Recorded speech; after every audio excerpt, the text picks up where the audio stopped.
Hello and welcome. This will be the concluding part of basic computer skills.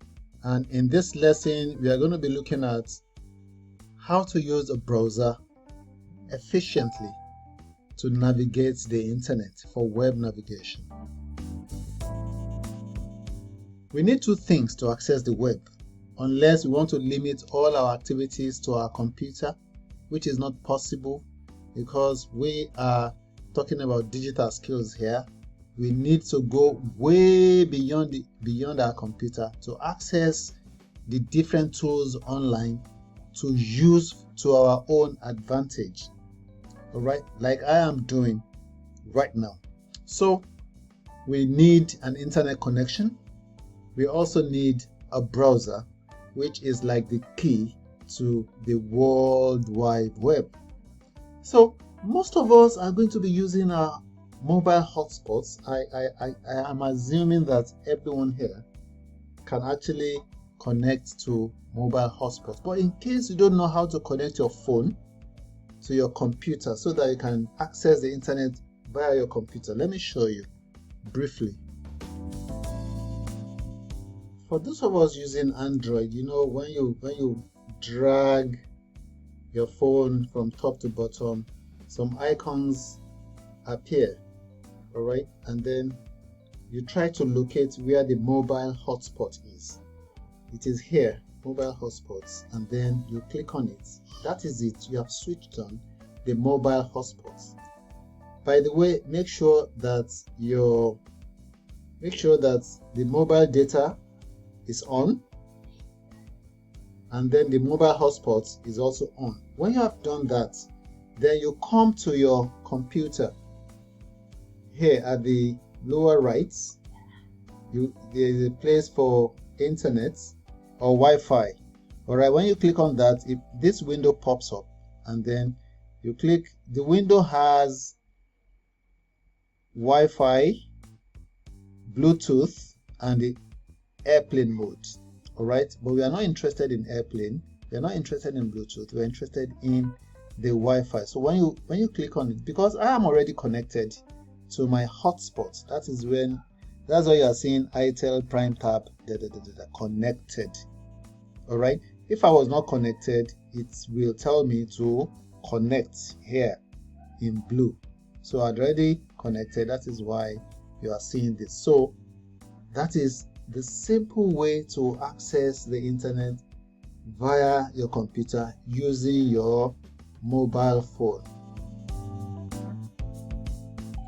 The other thing you will need is your internet browser. There are a lot of internet browser out there. You know, that's why you have all these are internet browsers. But the ones that are on top of the other, this used to be the champion back in the days, Internet Explorer, all right? But for now, the Google Chrome, the Microsoft Edge, this is Safari. For those who are using MacBook or iPad, this is the browser that they use. This is Opera, and this is Firefox, all right? So these are the common ones. But we have others that people use. They have their advantages and disadvantages. But I personally prefer the Google Chrome over any other kind of browser. Now let's look at what the interface is when you launch a browser. So to access the internet, the first thing you do is to launch your browser. Because I am using Google Chrome, so I have just one click on the Google Chrome browser, and I expect it to launch.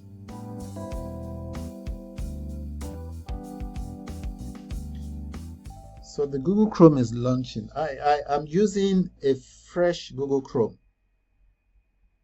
because, as you can see, I have two here. This is already linked to my Google account. I have an account here that is linked here, so I'm using this fresh one. Okay, no, is that supposed to be?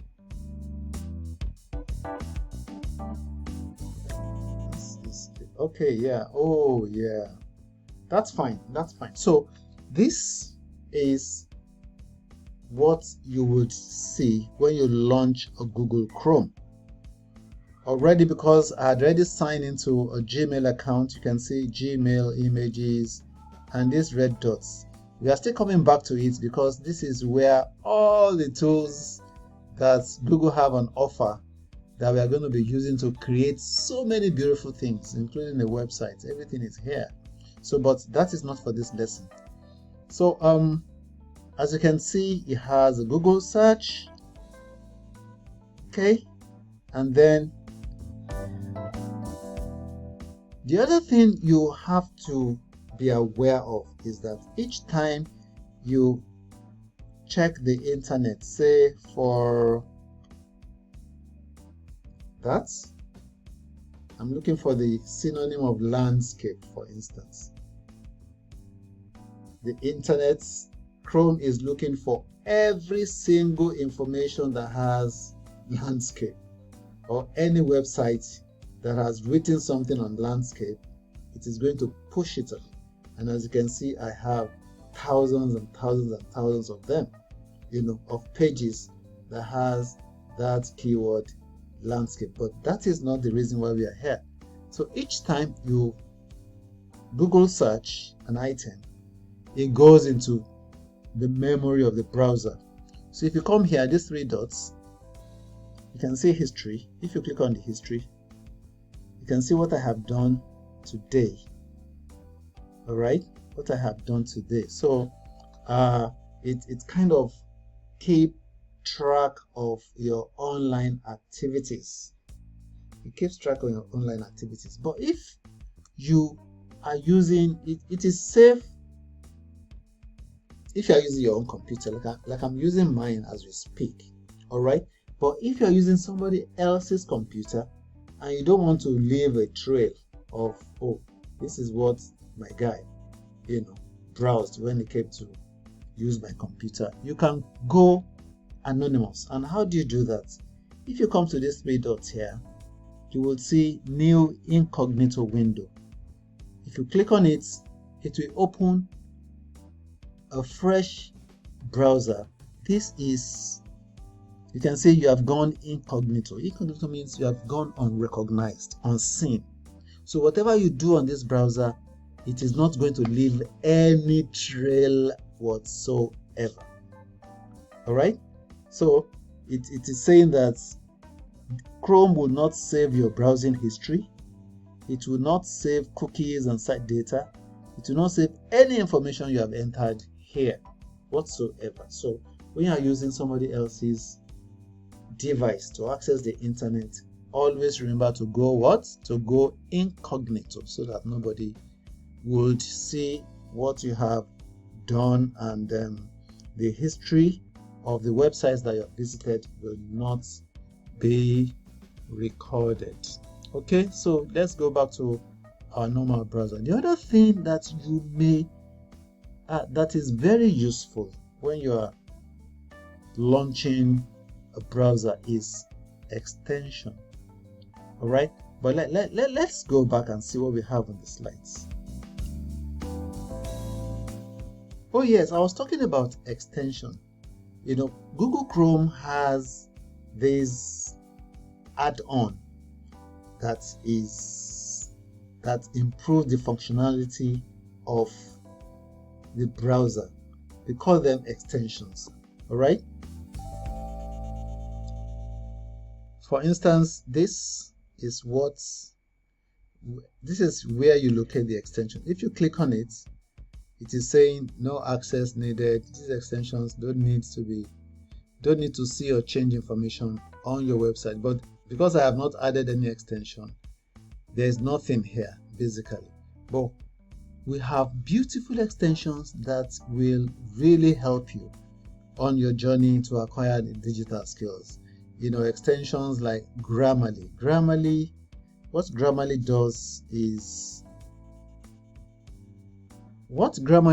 is to keep track of your use of English language. You are writing a report, you are writing an email, you are writing a letter, whatever it is, whatever document you're preparing, Grammarly will keep an eye, and then if you commit a grammatical error, it's going to underline it and give you suggestion of the right thing to use. If your sentence is awkward, it will underline everything and give you the right sentence. All right, so it does that. Although it has some limits, the free version has some limits, but you will still enjoy the free version when you add such extension to your browser. You have ad blocker.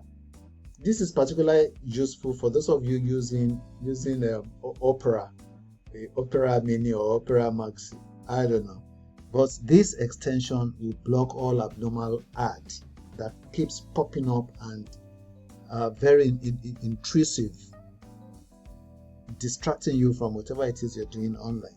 You also have Pockets. It's an extension that will keep your online documents such that you can access and read through them offline.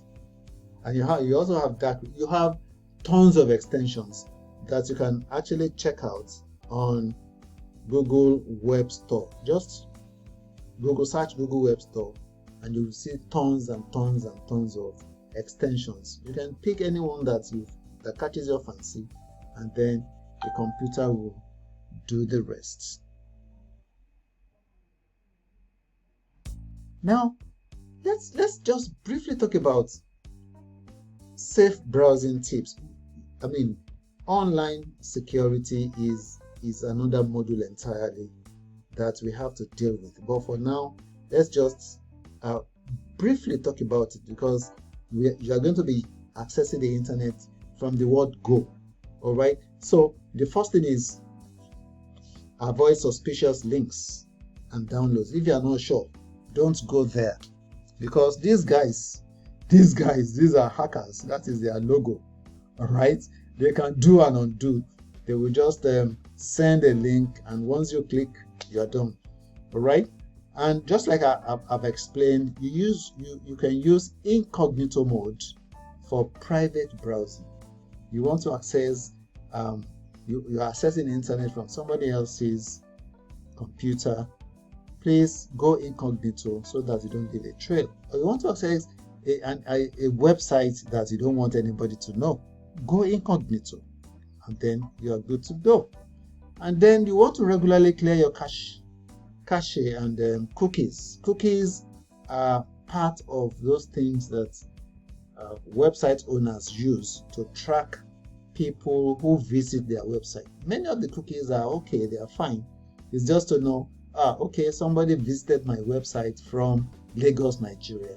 Somebody visited my website from Toronto in Canada. That is what cookies does. But we have some of these computer hackers that will use cookies to also manipulate themselves into your system and then have access to private informations. And then every time you want to use strong password or use password suggested by your password managers. All right. So it is all online and easy to do. And lastly, the beautiful thing about working online, creating documents online, using Google Workspace, we'll still talk about it, is that as you're working, all right, you can access your document from any device. If you start a document on the laptop, you can complete it on your mobile phone. If you start on mobile phone, you can continue on your laptop, and so on and so forth, because as you are creating this document, it automatically gets saved in the cloud, so that anywhere you are from any device, once you log in, you have access to all your files and all your folders. I will see you in the next lesson.